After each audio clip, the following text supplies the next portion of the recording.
Hello folks and welcome back to my channel. We are talking about heavy modification work today. I already have one really nice official video about heavy mods that I'm going to link right here for folks to check out. This one's going to be a little bit more casual and just kind of talking about some stuff that I've been seeing recently. See, heavy mods seem to be making a pretty big resurgence on TikTok with a lot of people posting about subdermal implants, tongue splits, and coin slots that they've gotten done recently, to the point that my comments are getting inundated with people asking me about them and even referring to them as piercings. If I had $1 for every time someone called a coin slot piercing in my comments, I would be very rich. And what makes me nervous in seeing this is that we are already seeing some of these people who are very widely and openly on the internet talking about these heavy mods that they're getting done, not talking about the downside and the risk of heavy mods. And I am beginning to see what to me is an alarming increase in young people who think that heavy mods are similar to piercings and tattoos, maybe just like a little bit more intense or more work or more to do, but close to the same level of piercings and tattoos.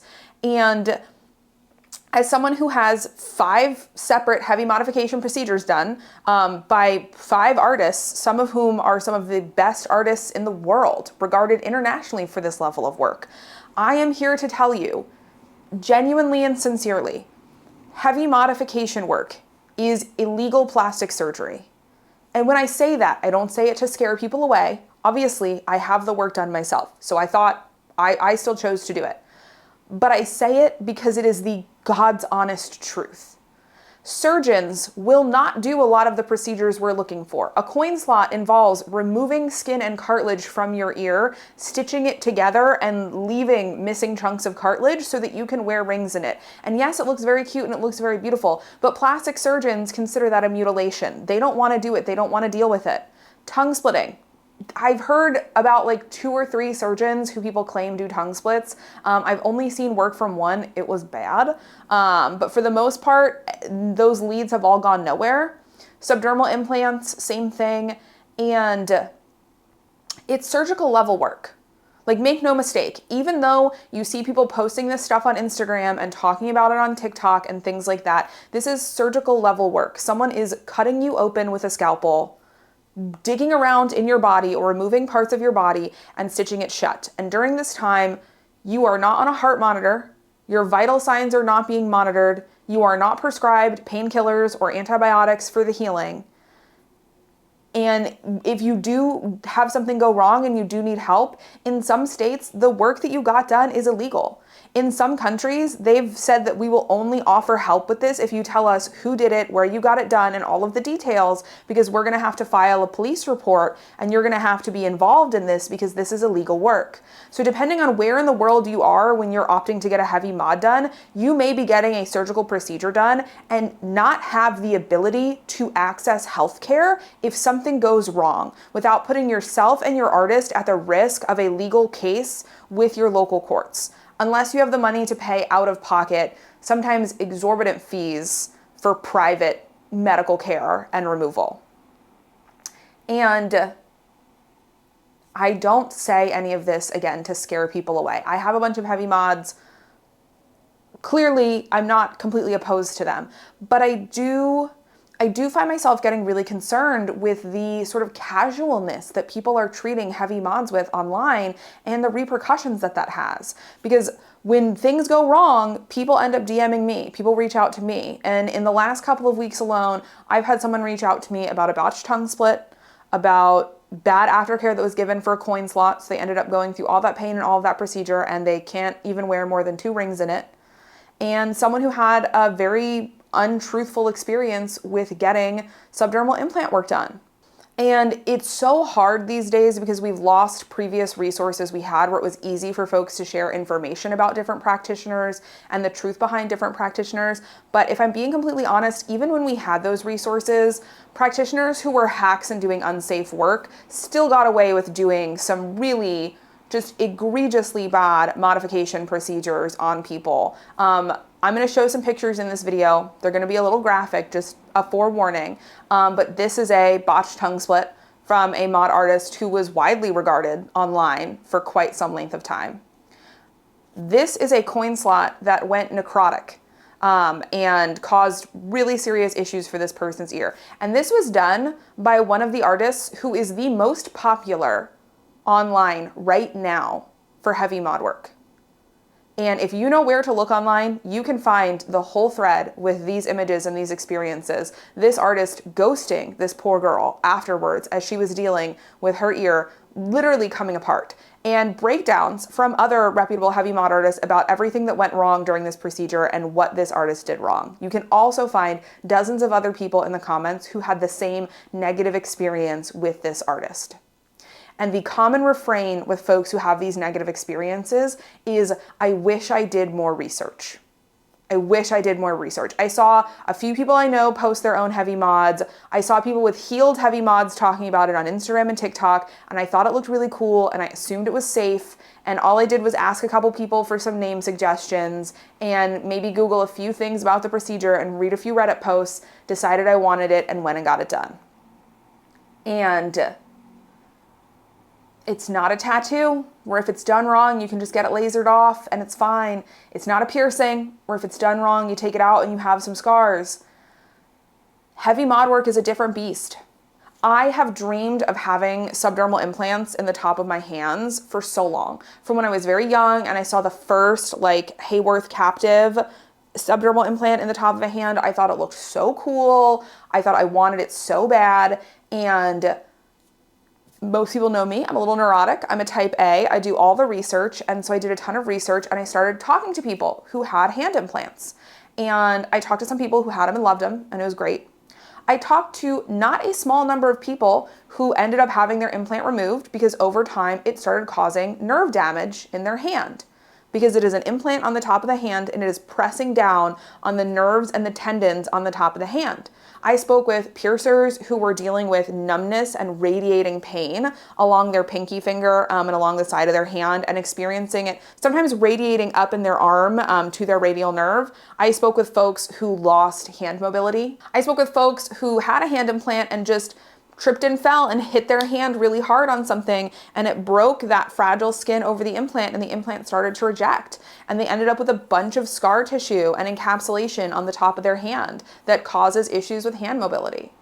I've spoken to numerous people who have thumb spines, which is another modification that I love the look of, who were fine for the first 5 to 10 years, but then after having them for about 10 years, nerve problems along this joint where the thumb meets the hand. And these are experimental procedures. And back in the day when we were doing heavy mods, that was like a very well-known thing that it was the fuck around and find out times. We didn't really know how these things were gonna age, the full effect it was gonna have on the body. We weren't even using medical grade silicone. For the most part, we were using food grade silicone. And we still don't have a confirmed center of documentation about what has happened. We have anecdotal documentation and different people's lived experiences with this work, but no one is keeping track of people and following up on them year after year. We don't have 10, 15, 20, 30 years of data of what is going to happen with these and what happens long term. We don't have people ultrasounding their hands to see the effect internally on the muscles and tendons and blood flow to their hands from having this done. So, I have 2 large subdermal implants and a small implant. I don't have any implants in my hands. I still think they look really cool. And if I ever reach a point in my life where I feel confident that it would be safe and worth it for me to get one done, in a heartbeat. I would do it in a heartbeat because I love the look of them. But after years of research, after years of talking to people who've had them and worn them and things like that, I personally feel like the risk to my hand mobility as someone who uses their hands for work is too great for me to feel comfortable getting something like that done. And these are things that I'm not seeing talked about the way they used to be. I'm seeing people going on TikTok and gleefully showing off subdermal hand implants, never once mentioning the risk of infection, the fact that a woman in Australia died from a poorly done subdermal hand implant because as she was dealing with an infection that was becoming sepsis, her artist told her, please don't go to the ER, you'll get us both in trouble. And that's a common situation that many people find themselves in with heavy mods. Tongue splits. Man, if I had $1 for every person who has dealt with an infected or crooked or poorly done tongue split that has affected their sense of taste, their speech. It's not small. And I have mind split. I did a ton of research. I found artists who I trusted, which for what it's worth for those watching me at home, there are 3 people in North America I would ever let split my tongue. And that is it. 3. And some of them might be names you expect. A lot of you would be surprised some of the names that are on my I would never let this person touch my body list. And there's so much suppression of honest information, some of it for the reason of it's illegal plastic surgery. Like, people can get in trouble. There are folks doing heavy mods in states where it is a felony offense to do these things. Some of it is intimidation. There's one very well-known, very popular heavy mod artist right now who has doxed previous clients for posting negative reviews, who has threatened people with violence for speaking out about unsafe practices, and who has been convicted of assaulting someone publicly at a convention. So has a proven violent history. And behind closed doors, dozens of people share experience of botch, unsafe, incorrect modifications, and uncomfortable experiences with this artist. But because this person is violent and aggressive and threatening, people are too scared to speak up publicly about it. I have even been threatened by this person for speaking up about bad examples of work I have seen from them come through my studio. And it's tough. I'm not sitting here saying like, oh, you need to research more, you need to think more about this under any illusions that that is an easy task to give. I know it's hard to do good research. I know it's hard to find good information about these people, but, and again, I am not exaggerating when I say this, heavy mod work is illegal plastic surgery. And people who try and say that it's not and try and pass it off as something fine are lying to you. I enjoy all of the heavy mods that I have, and I really don't have any regrets about getting any of them done, even ones that turned out not exactly the way I wanted to. I felt like I went in 100% aware of the risk, 100% educated, and if there had been a safe surgical option where I could have had them done in a doctor's office with proper vital monitoring, with proper prescriptions for care, I absolutely would have gone that route because I believe that that would be a safer route to do it in. As long as surgeons refuse to do these procedures and there's no access for us to modify our bodies the way we want, an underground heavy modification industry will always exist. But the cavalier way people are treating this online, and the amount of young people, 18, 19, 20-year-olds, that are getting butchered by unsafe artists, or who are getting these procedures done and don't understand the gravity of them, who are unprepared for consequences like serious infection, damage to your nerves, loss of movement, loss of sensation, loss of speech, blindness. Any surgical procedure, legal or not, carries pretty severe risks. There are risks just from getting a mole biopsied. There are risks just from getting a tooth pulled.